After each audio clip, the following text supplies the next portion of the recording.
I've worked some pretty good jobs for some really good companies throughout my life.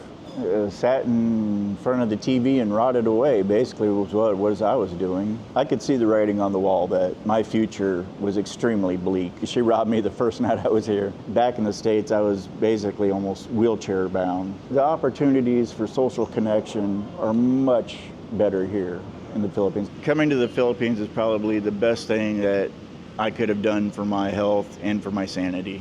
Hey YouTube, Alex here. In today's video, we're sitting down with my new friend Mark, who arrived to the Philippines several months back. Mark has been on Mike's Philippine retirement and the Filipina P. I feel a lot of gratitude for Mark taking time out of his day to come and speak with us about what it's like to be an American living in the Philippines with a disability. Many Americans who struggle with disabilities who are curious, can I live the expat lifestyle? Can I live overseas? And I think that he does a good job of answering that question today. So without further ado, let's get into it. If you could go ahead and introduce yourself, Mark. My name is Mark. I've been in the Philippines now going on 4 months. Not sure what else to say about my introduction other than that's who I am. I'm from the United States. Yeah, the reasons why I came to the Philippines, mostly peace of mind and for my health. I am disabled. I have a very rare neurological disease, and also I'm a neurodivergent. I'm on the autistic spectrum, and I have ADHD. Being in the United States, just trying to survive on disability, even though I had worked for enough years to get my full Social Security credits, as my disability didn't actually hit me until I was 47. I tried working with my disability in the United States, but as you soon learn that when you start getting to your late 40s, early 50s, finding a job in the United States is extremely difficult. Despite what they say in the job market, there's jobs everywhere. When you get to a certain age, and especially if you have any health issues, you become more of a liability to a company than you are an asset, regardless of your skills, training, anything like that. So working just was not an option anymore in the States, so I was having to just survive strictly on my disability. That being said, just trying to survive on disability, or even if you have a pension, if you are at full retirement age in the United States, is becoming extremely difficult. The cost of living. I think the average disability right now, I believe, is around $1,900, probably even lower than that. I think maybe closer to $1,600 is just your average monthly disability or Social Security income. So then start looking at your average rents around the United States. When I left, the average rent was still probably around $800 for a single room apartment. And that's just average across the U.S. So if you're in a small town, Midwest, or maybe down south, in your rural areas, you might be able to find a single room apartment for anywhere from $400 to $600. But from what I've been researching back home just here recently, those averages have already gone through the roof. They're getting close to $1,000 now themselves. I was living in a small town in Iowa, trying to pay rent out of my Social Security disability. I was able to get into a government subsidized housing. The only problem with that was I was completely alone. I had nobody checking on me, nobody making sure that I was okay, helping take care of some of my other needs. Basically, just doing your everyday household chores, cleaning your house, going getting groceries, everything it just became extremely difficult. With my condition, cold weather exasperates it greatly. So living in the Midwest with extremely cold winters just was not right for me. I had a friend who lived in Washington, just outside of Tacoma. He said, come and stay out here. The winters are mild, summers are mild, it's great. I was like, okay, so went out there. Basically what it was him, me, and one other individual living in a 2-bedroom apartment, splitting the rent. So you got 3 guys in a 2-bedroom apartment. I converted the living room basically into my bedroom, but the rent, even in just a average place, was running us $2,400 a month, just outside of Tacoma. That's not, getting into Seattle proper, your rent probably goes up higher to 3 to 3.5 per month. So I was still struggling with rent. My share of the rent was around $800. My buddy was giving me a break on it, was covering part of that for me. But then we had the cost of groceries. I was making just enough on my disability that I did not qualify for any kind of food assistance. So I'm still having to pay out-of-pocket cash for groceries. And as we well know, the grocery prices in America were just starting to go through the roof too.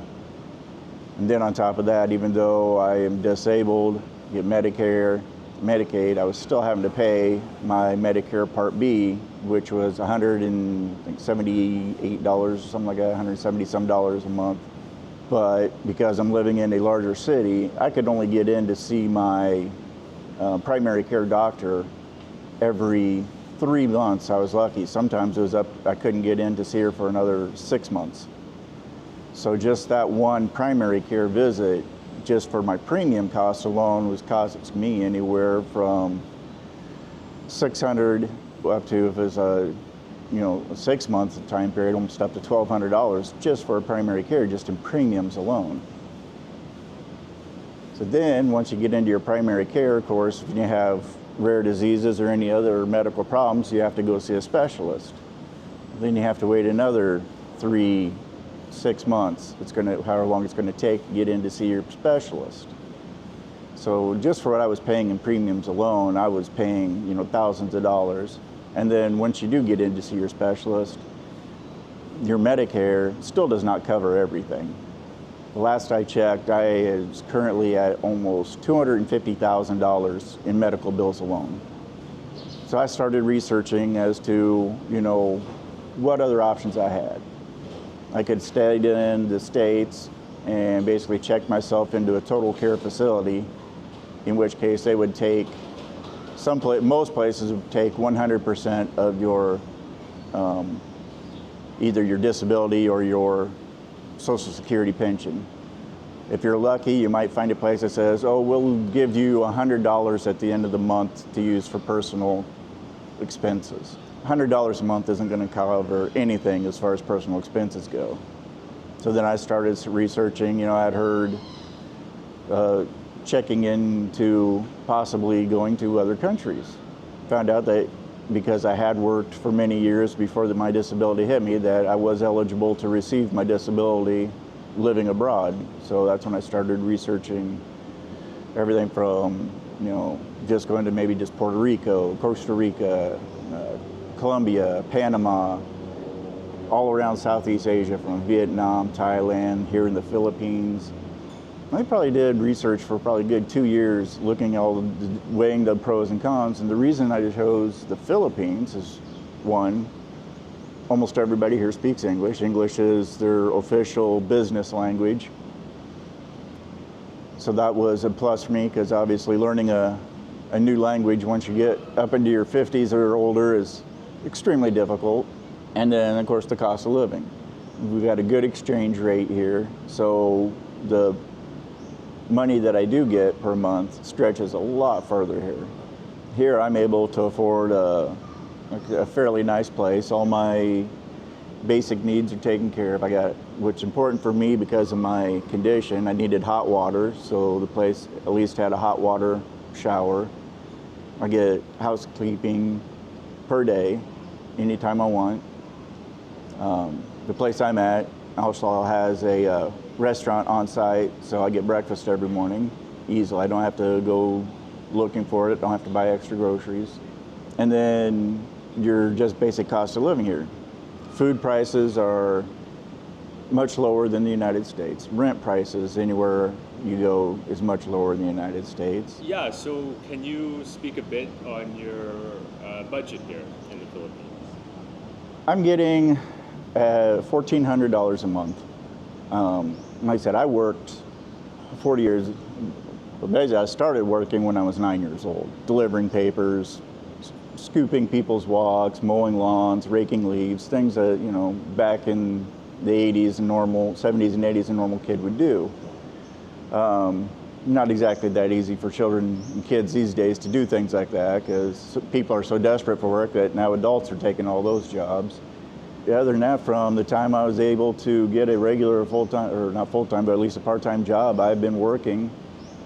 I actually have degrees in meteorology and climatology. I have a degree in management of information systems. I have a degree in computer science. I've worked some pretty good jobs for some really good companies throughout my life.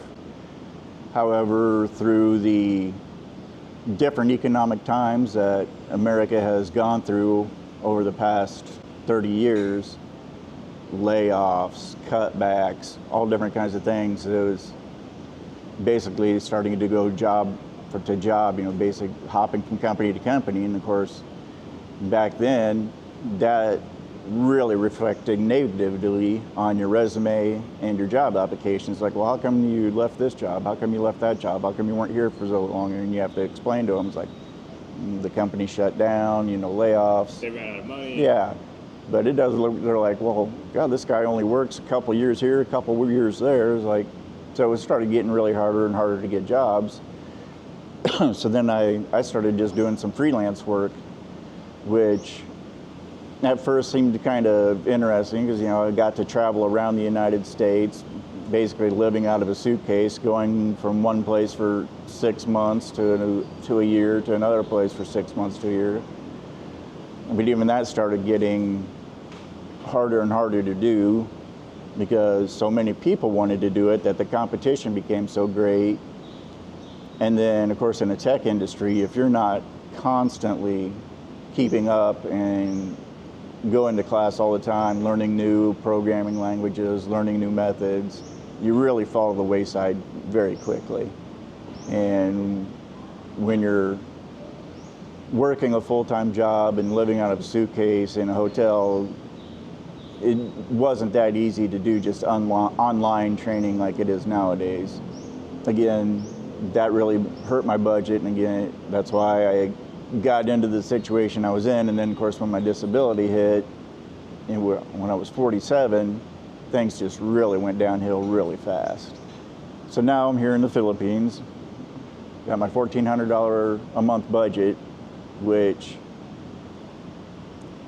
in my eyes here would be almost equivalent to making close to $3,000 to $4,000 in the U.S. Which gives you at least a little bit more breathing room to work with. Am I living like a king, like they say you can here? No. Am I living comfortably? Yes. Even still, I am still looking to try and complement my income, looking into maybe doing some online tutoring through English or math, which would be my obvious two best subjects. Like I said, even though I live comfortably, I am still having to watch my budget. Like I said, it's a lot better living comfortably, living on your own terms here than it is, you know, you're stuck in government housing in the United States.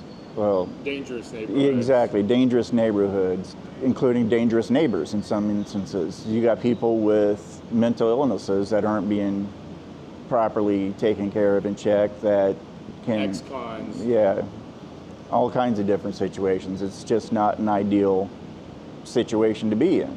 You don't feel safe, it wears down on your mental attitude. Basically, you either become a complete shut-in or, you know, what else are you going to do? And then, you know, a lot of people will say, well, you're on disability. How come you get all this stuff just handed to you? And it's like, well, actually, no, you don't.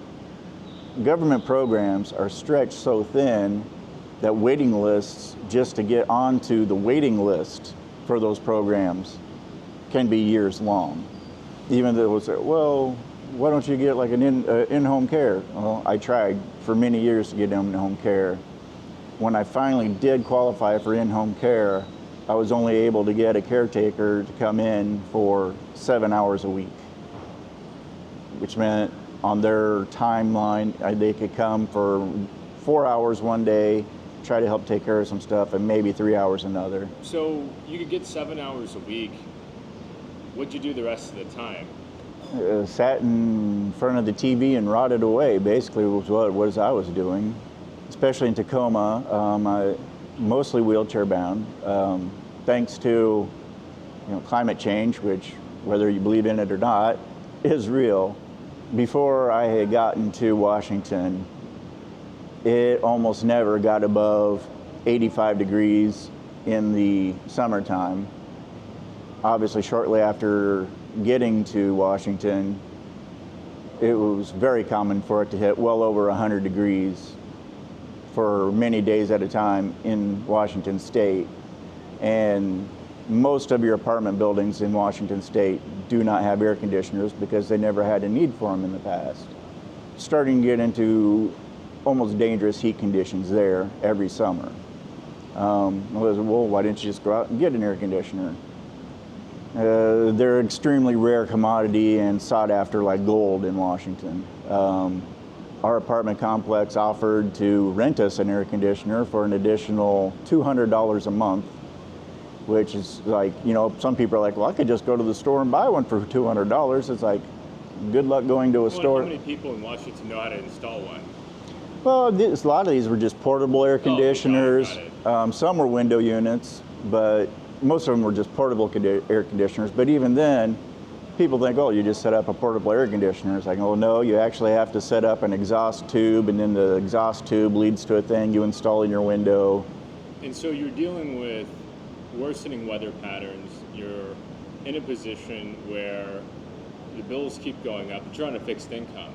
Yes. Your income is not shooting up 20-30% a year, and you're dealing with expenses you didn't anticipate. You didn't anticipate that the heat would become a problem on the west coast of Washington. Coastal Washington is known for mild weather. Did you have any friends that had gone abroad up to this point, or were you any connections, or you just saved yourself? I could see the writing on the wall that my future was extremely bleak in the United States. So I just started, like I said, I had heard of other expats people who had gone to other countries. I know how exchange rates work, and as seeing, it is a lot cheaper to live in these places. So I started researching, okay, so it's cheaper. What is the living situations actually like? So that's when I started doing the research of all these different, very popular expat locations. Like I said, you got Puerto Rico, but of course, it was just recently hit by hurricanes, and its infrastructure was completely wiped out. Colombia, very good cost of living there, but the people there don't speak English. Even though I had taken 4 years Spanish in high school and had used some Spanish throughout my life, I wasn't fluent in it in any way. Vietnam, Thailand, both very cheap, very good cost of living, nice facilities, but again, big language barrier there. Unless you're like in a city center and you're around people that are used to using English a lot, still a very big language barrier. So then I started learning more about the Philippines and found out, well, English is their official business language, basically their second official language across the nation. So almost everybody here speaks good enough English to communicate on a daily basis. Cost of living was extremely low compared to the United States. Of course, everybody's like, oh, they hear about all these bad, kidnappings and bad things happening around the Philippines. Oh, you got crime, you got scams, you got all that stuff happening. It's like, frankly, that happens everywhere, even in the United States. After finally deciding on the Philippines, I started researching more and more about where in the Philippines should I possibly go. I even at the time, I was like, you know what? I had no luck dating in the United States for obvious reasons. So I was like, well, maybe I'll get online and see what I can find there. And I actually met a girl online. You actually met someone online here? Yes. We actually did an LDR for 6 months prior to me coming here. Instead of prolonging it any further, I just said, I buckled down and I said, I'm just going to go. Just jump in. It's like I had nothing to lose at this point in time. came to the Philippines. We met up in Manila. She was from Bataan. However, I fell prey to the number one thing that happens to a lot of, first-time travelers and inexperienced people. She robbed me the first night I was here. I had followed just about every rule I could think of, to watch out for scamming and things like that, and no red flags were coming up at all. But sure enough, first night, she robs me, takes off. So then I'm in Manila on my own, no cash. Go to use my ATM cards. My ATM cards aren't working, despite me having notified my bank many times ahead of time that I was going to be traveling to the Philippines. Luckily, I ran into some locals that were willing to help me out. Kind of show me around, show me where to go. So I at least got into a place, got settled, was able to relax and collect my thoughts after the trauma of what happened, because I was really almost at the point saying, well, this was a mistake, and about ready to just head back home. So I said, no, I'm here. I got to give it the best shot I could. So through my research prior, I had determined a lot of expats come here to the Dumaguete area. So I decided to come down here to Dumaguete. Yeah, the cost of living here is great. You like Dumaguete better than Manila? Oh, much better than Manila. Manila, like I said, I grew up in a small town. I don't like cities. Cities are too grating on my nerves. People are too impersonal. Try to say hi to somebody and just in passing, and you're sometimes lucky if you even just get a stern look. Maybe 1 out of 1,000 might say hi back or nod at you. Where even in Manila, even though the Philippines in general is a much friendlier country overall, even in Manila, it was kind of just a ignore you in passing type thing. Not much different from Seattle or Los Angeles. Oh, exactly. Maybe a lot more congested because everything is just right on top of each other's. I mean, Manila is the most densely populated city in the world. Yeah, it's like I needed to find someplace, smaller. And I didn't want to go completely provincial because I still, like I said, I do have disabilities. I have needs that I have to have taken care of, so I didn't want to go too small. So I was like, let's go to Dumaguete. Came here to Dumaguete. The people here are just fabulous. They're all friendly, say hi to people, they smile, nod back, say hi in English. Most of the time, they go out of their way to speak English to you. It's not like you have to coax it out of them or anything like that. But on the same aspect, I am a foreigner in a foreign land. I'm at least taking the time myself to try to teach myself Visayan, which is what they use mostly here in Dumaguete, opposed to Tagalog, which is the official language of the Philippines.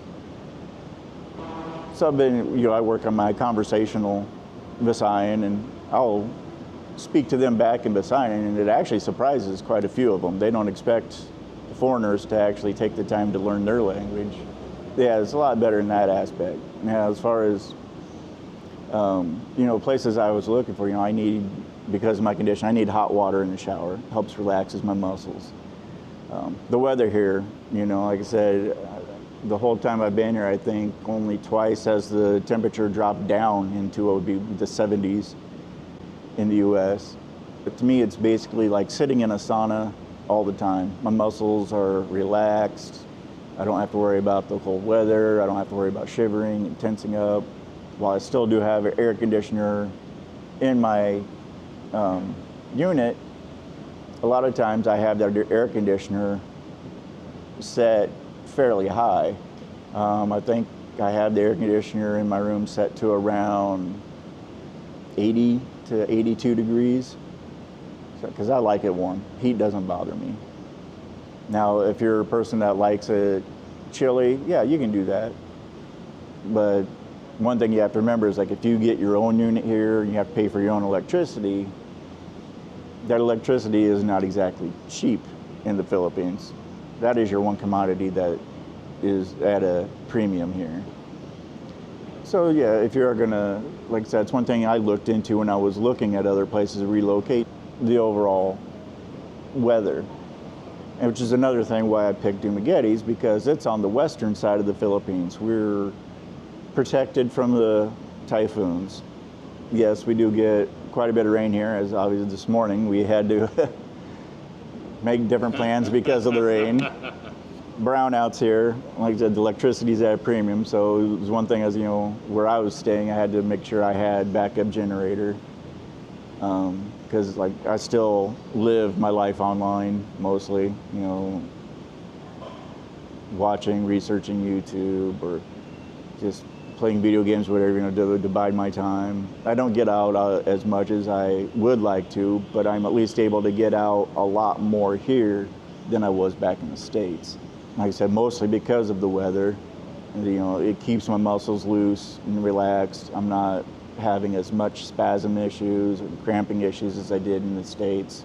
Back in the States, I was basically almost wheelchair bound because of lack of being able to get good medical care, lack of in-home care, and again, just the drastic weather patterns there. Do you feel like your opportunities to connect with other people are better here? Yes, very much so. Like I said, I've been here 4 months. I've met, of course, because of my situation, some vloggers have obviously reached out to me. I mean, you are my third interview that I've done here. If I was back in the States, the only social communication I had at all was online. And through basically just gaming, and even then it's not like an actual connection, friendship type thing. It's not like, oh, hey, let's go grab dinner sometime or something like that. Now, while I was staying with my best friend in the United States, he was working constantly. He's trying to pay the bills. Yeah, he's trying to pay his bills too. So he's working, and 8 hours a day. Now, this was right at the end of the pandemic when I had moved out there. So when I first got out there, he was at least working from home quite a bit. But obviously after the pandemic was over, they wanted him back in the office. So he was at home a lot less. And because of my situation, I had to rely on him for rides to my appointments. I still was waiting to get my bus permit to get on the bus lines. But even then, the closest bus stop, even though it was right outside our complex, we lived in the very far back of the complex. So it was still a good quarter of a mile to half a mile just to get to the first bus stop. I was using an electric wheelchair in the States. I had a manual, but from using my manual and because my condition's so long, I actually blew out my right shoulder and had to have surgery on my right shoulder. So using a manual wheelchair was still extremely difficult for me. So without having somebody to push me to the bus stop, I was still I'd have to push myself there, get on the bus, take however long it would take. You never know how long the bus is going to take you there, because you're stopping every few blocks at a bus stop.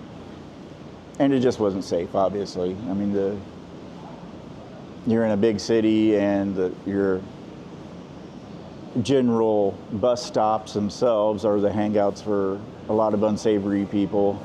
As opposed to here in the Philippines, public transportation is a way of life. Here in Dumaguete, you've got mostly trikes. Well, when I first got here, getting in and out of a trike was extremely difficult. But the longer I'm here, the more my muscles acclimate to this weather, it's gotten easier for me to get in and out of a trike. So taking trikes anywhere was no problem. And when I first got here, obviously nervous, didn't know what to do, so I was trying to book grab trikes all the time, which a grab trike on average here in Dumaguete was going to run around 70 pesos a trip. Then I learned that if you just get a regular trike, it's going to cost you normally only about 20 pesos wherever you're going. If you're savvy about it, you know, they don't just look at a foreigner and go, oh, new foreigner, let's charge him 300. Yeah, 300. And he's like, nope. So once I got used to that, and of course, it's interesting to see you get a trike, and next you know you got 5, 6 people all piled onto a trike, and it's a little intimidating at first, but then you get used to it, and it does actually open up a lot more opportunities to, you know, get to know locals and talk, especially if there are people that you see on a daily basis or that travel the same routes that you do. You also still have the jeepneys here, and plus they've got the Ceres bus line, which is a regular full-size bus. And those are the cheapest. That's only 11 pesos to go wherever you want on the full-size Ceres bus, but they only travel on like a 15 to 20 minute intervals. But yeah, so I've mostly been relying on the trikes to get around Dumaguete. So I am able to get around on foot a lot more better now here than I was back in the States. When I first got here, like I said, I was still using my crutches, my forearm braces. But as I started getting out more using them and getting my strength back up and strengthening my legs back up, I was starting to able to go without my crutches at least. Still had some balance issues and tripping and falling because of my spasms. Can people help you back up if somebody sees you and you've fallen? Well, I only had one public fall. Okay, got it. Nobody was around at the time, Okay, Mike, so. okay, so you can't really gauge. Yeah, I can't gauge that. Nobody was around at the time. It could have been a lot worse because of where I fall. I was able to actually get my hands out in front of me. I did end up twisting my ankle, scraped up my arm, jammed my wrists. So that was kind of a setback, and that happened like right around Thanksgiving too. And I'd only been in the Philippines about 2 months at the time. So that's about the same time that psychologically your homesickness is going to start kicking in. So that did kind of put me into a bit of a depression at that time when that happened. You know, you start double thinking, oh, was coming here right? Should I be here? Is it safe for me to be here with my condition? But again, that's when Mike actually reached out to me, and then through him, you know, I've met a lot more of the vlogging community and a lot more others. And then actually the owner of the place where I'm staying is like, how many people back in the States, especially living in a city, can say, oh, I'm best friends with the owner of my complex. You know, they probably don't even know who owns their complex, let alone talk to them on a regular basis or be friends with them. They may not like them at all. Yeah, probably won't like them at all. Now I can see like maybe in a small town where it's probably easier to actually know who owns the house or apartment you're renting, but in a big city, that's like almost unheard of.